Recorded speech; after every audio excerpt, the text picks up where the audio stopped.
আজ রাতে যুক্তরাজ্যের উদ্দেশ্যে ঢাকা ছাড়ছেন বিএনপি চেয়ারপারসন খালেদা জিয়া। এ বিষয়ে আমরা আরও জানব। যুক্ত হচ্ছেন সহকর্মী সাইফুদ্দিন রবিন, তিনি আছেন গুলশানে খালেদা জিয়ার বাসভবন ফিরোজার সামনে। রবিন, আর তো কয়েক ঘন্টা পরেই বিএনপি চেয়ারপারসন বিশেষ ফ্লাইটে লন্ডন যাত্রা করবেন। দলের সিনিয়র নেতারা ফিরোজায় এসেছেন কিনা, ইতিমধ্যে কি অবস্থা সেখানকার একটু জানাবেন আমাদের। শাওন, এখনও জ্যেষ্ঠ নেতাদের উপস্থিতি লক্ষ্য করা যায়নি দলের চেয়ারপারসন বেগম খালেদা জিয়ার বাসায়। তবে খানিক আগেই এসেছিলেন ডক্টর জাহিদ হোসেন, এজেডএম জাহিদ হোসেন। তিনি এসে বেরিয়েও গিয়েছেন। তিনি জানাচ্ছিলেন যে সব ধরনের প্রস্তুতি ইতিমধ্যেই সম্পন্ন হয়েছে। বিএনপি চেয়ারপারসন বেগম খালেদা জিয়াকে উন্নত চিকিৎসার জন্য বিদেশে নেওয়ার যাবতীয় যেসব প্রস্তুতি প্রয়োজন ছিল সেসব সম্পন্ন হয়েছেন। এবং রাতে 7টার পরেই বলা চলে আমরা গণমাধ্যম কর্মীরা হয়তোবা সেই চিকিৎসকদেরকে পাবো তাদের মন্তব্যের জন্য, যেখানে যে রয়্যাল অ্যাম্বুলেন্সে করে বিএনপি চেয়ারপারসন বেগম খালেদা জিয়াকে নিয়ে যাওয়া হবে কাতারে আমাদের পাঠানো, সেই অ্যাম্বুলেন্সের যেই চিকিৎসকরা থাকবেন তারাও হয়তো বা গণমাধ্যমের সঙ্গে কথা বলবেন।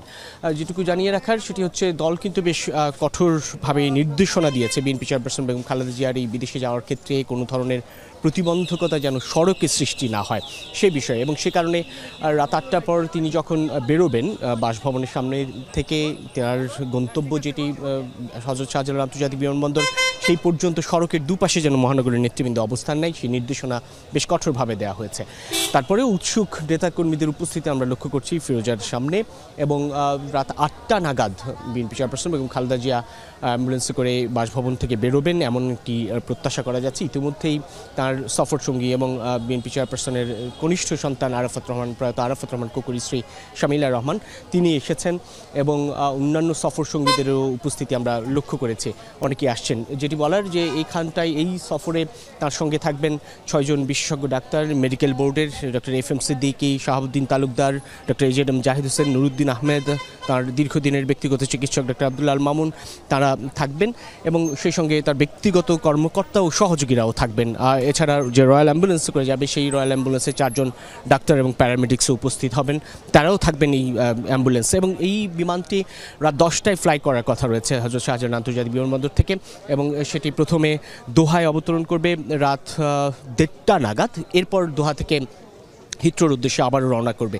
এবং হিথ্রোর অর্থাৎ লন্ডনের হিথ্রো এয়ারপোর্টে তাকে স্বাগত জানাবেন বিএনপির ভারপ্রাপ্ত চেয়ারম্যান খালেদা জিয়ার জ্যেষ্ঠ সন্তান তারেক রহমান এবং তার সহধর্মিণী ডক্টর জোবাইদা রহমান। সেখান থেকে দ্য লন্ডন ক্লিনিক, যেটি যুক্তরাজ্যের আদি, প্রাচীন এবং সেই সঙ্গে আধুনিকও বটে, সেখানটায় তাকে নিয়ে যাওয়া হবে। এবং সেখানে যাবতীয় পরীক্ষা নিরীক্ষা সেসব সম্পূর্ণ করার পরেই মূলত তার পরবর্তী চিকিৎসা নির্ধারণ করা হবে। ইতিমধ্যেই আপনারা জানেন নিশ্চয়ই, লিভার সিরোসিস, কিডনি, হার্ট, নানান ধরনের জটিলতায় ভুগছেন 79 বছর বয়সী বিএনপি চেয়ারপারসন খালেদা জিয়া।